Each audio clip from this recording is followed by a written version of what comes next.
नमस्कार दोस्तों, बहुत बहुत स्वागत है एक बार फिर आपका।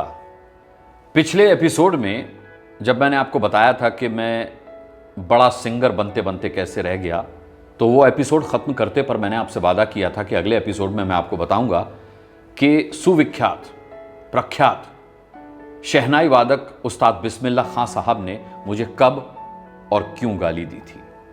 ये किस्सा आज मैं सुनाने वाला हूं।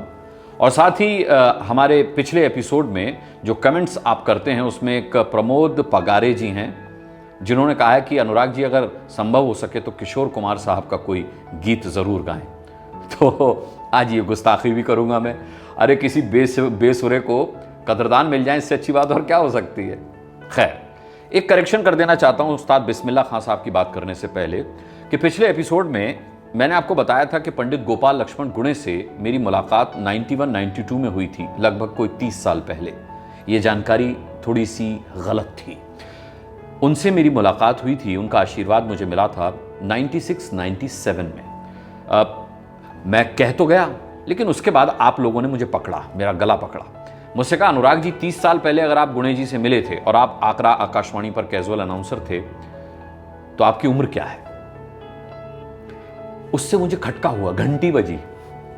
तो मैंने रिकॉर्ड्स चेक किए, पता चला कि 91 मेरे मुंह से इसलिए निकला था क्योंकि 91 में मैंने आगरा आकाशवाणी पर युववाणी में अपनी कविताएं पढ़ना शुरू कर दिया था। ये देखिए उसका रिकॉर्ड मैं आपको दिखा रहा हूं। जून 91 का ये रिकॉर्ड है जब युववाणी से मुझे आमंत्रण आया था कि आप आएं और अपना काव्य पाठ करें, यानी अपनी लिखी हुई कविताएं पढ़ें। 1993 में मैंने नाटक के लिए, ड्रामा के लिए ऑडिशन पास किया था बी ग्रेड के साथ आगरा आकाशवाणी से। 91 से 93 तक मैं युववाणी में जाता था, कविताएं पढ़ता था। 93 से जब मैंने ड्रामा ऑडिशन पास किया, उसकी स्वर परीक्षा पास की, तो उसके बाद मुझे आकाशवाणी आगरा ने ड्रामाज में पार्टिसिपेट करने के लिए, नाटकों में अपनी आवाज़ देने के लिए आमंत्रित करना शुरू कर दिया। और आकस्मिक उद्घोषक यानी कैजुअल अनाउंसर में बना 1996 में। 1996 में मैंने कैजुअल अनाउंसर के लिए आगरा आकाशवाणी से ऑडिशन पास किया था। तो 96 से मुझे ड्यूटीज़ मिलनी शुरू हो गई थी और 6-7 महीने के बाद वो वाक़या हुआ जब गोपाल लक्ष्मण गुणे जी से मिलने का मुझे सौभाग्य प्राप्त हुआ। तो ये सिलसिला था और बाकायदा देखिए मैंने सबूत भी पेश किए हैं, आपको डॉक्यूमेंट्स भी दिखाएं। 93 में जब ड्रामा के लिए, नाटकों के लिए ऑडिशन पास किया और जब कैजुअल अनाउंसर के लिए 96 में ऑडिशन पास किया। तब तक क्या हुआ था कि मैं जो है वो आगरा आकाशवाणी पर प्रस्तुति देने की वजह से और स्टेज पर एंकरिंग की वजह से आगरा जैसे छोटे शहर में बहुत फेमस हो गया था। बहुत मुझे लोग पहचानने लगे थे। बड़े बड़े मैं शोज़ करता था, कल्चरल शोज़।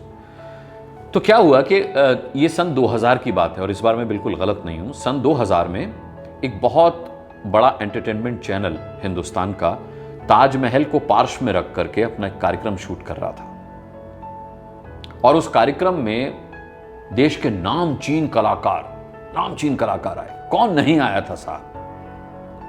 अमिताभ बच्चन नहीं आए थे, लता मंगेशकर नहीं आई थी, आशा भोसले नहीं आई थी, मेरा ख्याल से इक्का दुक्का और बचे होंगे, बाकी सब उस कार्यक्रम में मौजूद थे। ग्रैंड शो था वो, प्रस्तुतियां होती थी, परफॉर्मेंस होती थी और पीछे बैकड्रॉप में चमचमाता हुआ ताजमहल दिखाई देता था, दूधिया रोशनी में नहाया हुआ ताजमहल। तो बॉम्बे की उस टीम ने, जो वो न्यूज़ चैनल के लिए कार्यक्रम बनाती, माफ़ कीजिएगा, न्यूज़ चैनल के लिए, एंटरटेनमेंट चैनल के लिए कार्यक्रम बनाती थी, उसने क्या किया कि आगरा में जो लोग सांस्कृतिक मंचों पर सक्रिय थे उनके बारे में छानबीन शुरू की कि भाई हमें कुछ वॉलंटियर्स चाहिए जो स्टेज से, म्यूज़िक से, कल्चर से प्यार करते हों। उनको लोकल स्तर पर, स्थानीय स्तर पर असिस्टेंस चाहिए थी। सौभाग्य से मेरा भी नाम पहुंचा उनके पास, तो उन्होंने संपर्क किया। बोले हम चाहते हैं कि आप कुछ कलाकारों की जिम्मेदारी ले लें। जब वो कलाकार आएंगे तो उन्हें ताजमहल के पश्चिमी गेट से वेन्यू तक लाना है जहां पर कार्यक्रम हो रहा है और फिर वहाँ उनका पूरा ख्याल रखना है। उनको कॉफ़ी चाहिए, नहीं चाहिए, उन्हें लू जाना है तो उनको लू लेकर जाना है। और उसके बाद जब उनकी प्रस्तुति ख़त्म हो जाएगी तो आप उन्हें बाकायदा वेन्यू से लेकर के और जो कार्यक्रम स्थल है वहाँ से लेकर के और ताजमहल के पश्चिमी गेट पर छोड़ाएंगे। देखिए, होना ये था कि ताजमहल के पश्चिमी गेट तक उन्हें एक बस लेकर आती थी, बैटरी चालित बस होती थी वो भी, और उसके बाद क्या था, जमुना की रेत पर लोहे का प्लेटफॉर्म तैयार किया गया था, एक पैसेज बनाया गया था, पूरा रास्ता बनाया गया था।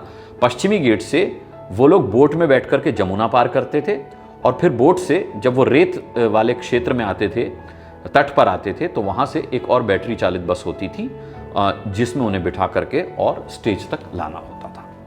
तो ये जिम्मेदारी हमारी थी। तो मैंने चुना साहब, जावेद अख्तर साहब को, शबाना आज़मी को, गुलजार साहब को, पंडित रविशंकर को और उस्ताद बिस्मिल्लाह खां को। उन्होंने ऑप्शन रखे थे कि आप किस किस को लाना चाहेंगे। शुरुआत में पूछा, बाद में किसी से नहीं पूछा। तो मैं भाई इन लोगों का बहुत बड़ा डाई हार्ट फैन था, आज भी हूँ। तो मैंने कहा भाई मैं इन लोगों को लेके आऊँगा, जावेद अख्तर, शबाना आज़मी, जगजीत सिंह साहब, पंडित रविशंकर और उस्ताद बिस्मिल्लाह खां। तो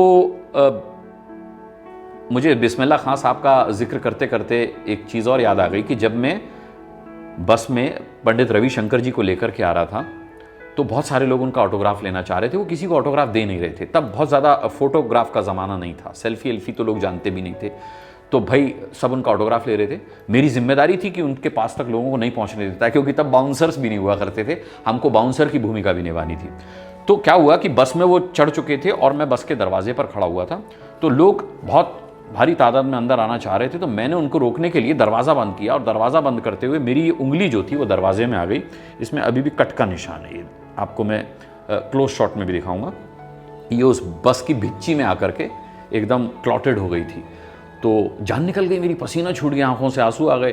तो पंडित रविशंकर जी ने देख लिया, बोले क्या हुआ, आपकी तबीयत ठीक है? मैंने कहा जी तबीयत तो ठीक है मेरी, ये मैं थोड़ा सा ये वो हो गया।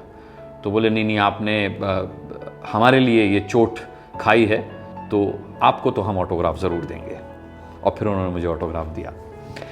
बहरहाल अब आई बारी उस्ताद बिस्मिल्लाह खां साहब की। बिस्मिल्लाह खां साहब चल पाने में असमर्थ थे और व्हील चेयर पर उनको लाना ले जाना पड़ता था। तो क्या हुआ कि मैं उन्हें पश्चिमी गेट से लाया, बोट में उनकी व्हील चेयर रखी गई, फिर वहाँ तक भी सब ठीक रहा। उसके बाद उनको मैंने बैटरी चालित बस में बिठाया, मैं उन्हें कार्यक्रम स्थल तक लाया, वहाँ तक भी सब ठीक रहा। उन्होंने अपनी प्रस्तुति भी दी। प्रस्तुति के दौरान भी बड़ा वाक़या हुआ। एक्चुअली आसपास के जो लोग थे, लोकल क्राउड था वहाँ पर जो आमंत्रित था, कोई टिकट तो थी नहीं, तो जिसको मन था वो आ जाता था वहाँ पर। तो लोगों को लगता था नाच गाना होगा, बड़ी मस्ती मजाक होगा। शास्त्रीय संगीत से लोग इतने ज़्यादा अटैच तब नहीं थे। अब भी कितने लोग हैं मैं कह नहीं सकता, स्ट्रगल करना पड़ता है शास्त्रीय संगीत के कदरदानों को ढूंढने के लिए। तो ये जो प्रस्तुतियाँ चल रही थी शास्त्रीय संगीत की, इससे लोग बोर हो रहे थे, कलाकारों को हूट कर रहे थे। मैं बड़ा घबराया हुआ था क्योंकि बिस्मिल्लाह खां साहब को मैं लेकर आया था और उनकी प्रस्तुति होनी थी। तो मैंने कहा यार देखेंगे अब क्या होगा। लेकिन बिस्मिल्लाह खां साहब जो थे वो वाकई में उस्ताद थे। जब उनकी बारी आई तो उन्होंने माइक संभाला और बोले कि सभी को प्रणाम करता हूँ, नमस्कार करता हूँ, आदाब करता हूँ। मेरा नाम उस्ताद बिस्मिल्लाह खां है और मैं अब शहनाई बजाने जा रहा हूँ। आप लोग चाहें तो कानों में रुई ठूंस सकते हैं। लोग उनका ये तंज समझ गए और उसके बाद आप यकीन मानिए जितनी देर वो शहनाई बजाते रहे, पिन ड्रॉप साइलेंस रहा। किसी ने चूं चपड़ कुछ नहीं की, कोई आहट तक नहीं हुई। जब उन्होंने अपनी प्रस्तुति दे ली तो उन्होंने कहा कि आपने जिस संयम के साथ, जिस तवज्जो के साथ मुझे सुना है, मेरे से पहले जितने कलाकार आए सभी को वो तवज्जो मिलनी चाहिए थी। वो मुझसे भी अच्छे कलाकार थे, लेकिन उनका दुर्भाग्य था कि आपने उन्हें अहमियत नहीं दी, तवज्जो नहीं दी। आप सभी कलाकारों को जो मेरे बाद आ रहे हैं उन्हें भी तवज्जो दीजिएगा। उसके बाद वो मंच से उतरे, उन्होंने मुझे ढूंढा कि भाई वो लड़का कहाँ गया जो मुझे लेकर आया था। मैंने हाथ हिलाया, बोले चलिए। मैंने कहा चलिए। तो उनका व्हील चेयर चलाने के लिए एक अटेंडेंट हुआ करता था। तो मैंने निवेदन किया, मैंने कहा उस्ताद अगर आप परमिट करें, अगर आपकी इजाज़त हो तो कुछ दूर तक आपकी व्हील चेयर में चलाना चाहता हूँ। तो उन्होंने अपने अटेंडेंट को इशारा किया, वो हट गया, व्हील चेयर मैंने पकड़ ली और मैं चलाने लगा। और उस्ताद बिस्मिल्लाह खां साहब को अपने इतने करीब देख करके मेरे रोंगटे अभी भी खड़े हो रहे हैं। उस वक्त भी यही हालत थी मेरी, पसीने छूट रहे थे। मैं कहा यार मैं उस्ताद बिस्मिल्लाह खां साहब की व्हील चेयर चला रहा हूँ। और मैं इतना मेस्मराइज्ड हो गया, इतना उनमें खो गया कि अचानक से उनकी आवाज आई कि अबे साले हमें गड्ढे में गिराओगे क्या। मैंने देखा कि ये क्या। तो क्या हुआ था कि वो जो लोहे का पैसेज बना हुआ था, वो तो लोहे की चादरें बिछा रखी थी, उसके ऊपर व्हील चेयर चलानी थी और बगल में एक बहुत बड़ा रेत का गड्ढा था। तो वो रास्ते से भटक करके मैं उनके अंदर इतना समा चुका था कि मैं भूल गया कि मैं व्हील चेयर कहाँ ले जा रहा हूँ। वो व्हील चेयर उस गड्ढे में चली जाती अगर वो चिल्लाते नहीं तो। मैंने व्हील चेयर रोकी और मेरे पसीने और छूट गए। मैंने कहा यार ये क्या होने जा रहा था। बोले यार हमें गड्ढे में गिरा दोगे। मैंने कहा नहीं सर माफ़ी चाहता हूँ। मैंने कहा सर मैं बहुत माफ़ी चाहता हूँ। मैं एकदम से ना मेरे को विश्वास नहीं हो रहा था कि मैं आपकी व्हील चेयर चला रहा हूँ, तो मैं खो गया था एकदम। बोले कोई बात नहीं बेटा, तुम लोग हमें गड्ढे में गिरा दोगे कोई फ़र्क नहीं पड़ता, हम वहाँ पर भी शहनाई बजाना नहीं छोड़ेंगे। मेरे मुँह से अचानक निकला। मैंने कहा सर लोग आपको वहाँ पर भी सुनने चले आएंगे, उसी खुलूस उसी मोहब्बत के साथ। मुझे आज भी वो दिन याद आता है क्योंकि मैंने उस्ताद बिस्मिल्लाह खां साहब की दयनीयता भी देखी है। मैं बाद में न्यूज़ चैनल्स में आया, मैंने कई बार खबरें पढ़ी कि वो कितना परेशान हैं, लोग उनके पेमेंट्स नहीं देते थे, लोग उनके साथ छल कपट करते थे। इंडिया गेट पर वो शहनाई बजाना अंतिम सांस तक चाहते रहे, परमिशन नहीं मिली, नहीं बजा पाए। मुझे याद है जब हम छोटे हुआ करते थे, और आप में से भी कई लोगों को याद होगा कि जब भी कोई खुशी का मौका होता था, 26 जनवरी होती थी, 15 अगस्त होता था, कोई भी खुशी का मौका होता था, तो उस्ताद बिस्मिल्लाह खां साहब की शहनाई से मंगल धुन निकलती थी, मंगल ध्वनि बजाते थे वो। उसी के साथ उस कार्यक्रम का, उस खुशी का आगाज़ होता था, शुरुआत होती थी। और जब भी कोई मातम होता था देश में, कोई दुख होता था, तब भी उनकी शहनाई से शोक धुन निकलती थी जो उस हादसे में श्रद्धांजलि का काम करती थी। मुझे बहुत अफसोस है कि जब वो इस दुनिया से गए तो किसी ने कुछ नहीं बजाया, न बांसुरी बजी, न तबला बजा, न मृदंग बजी, न संतूर बजा, न सितार बजा। कजरी बहुत पसंद थी उस्ताद बिस्मिल्लाह खां साहब को, किसी ने उनकी पसंदीदा कजरी भी नहीं गाई। जानते हैं उनके जाने पर उन्हीं की शहनाई रोई थी, उसी की धुन बजी थी। बेशक आज का ये संस्मरण, आज का ये किस्सा, आज की ये कहानी थोड़ी सी लंबी हो गई, लेकिन मैं जानता हूं आपने इसे पूरा सुना है। बहुत जल्द आपसे फिर एक नई कहानी के साथ मुलाकात होगी। इस बार आपको बताऊंगा नहीं कि अगली बार मैं क्या सुनाऊंगा, लेकिन यकीन मानिए कि अगर आप मिस कर गए तो आपको अफसोस बहुत होगा। बहुत बहुत धन्यवाद। अपने कमेंट्स जरूर कीजिएगा, उनका मुझे बेसब्री से इंतजार रहता है। और ये आद्या गाना तो भूल गए, किशोर कुमार वाला, प्रमोद पगारे जी। लेकिन एपिसोड अभी खत्म नहीं हुआ है तो 2 लाइन गा ही देता हूं, ये गुस्ताखी कर ही देता हूं। किशोर कुमार के गीत की फरमाइश आपने की थी। यूं तो हसीनों के महजबीनों के होते हैं रोज नजारे, पर उन्हें देख के देखा है जब तुम्हें, तुम लगे और भी प्यारे।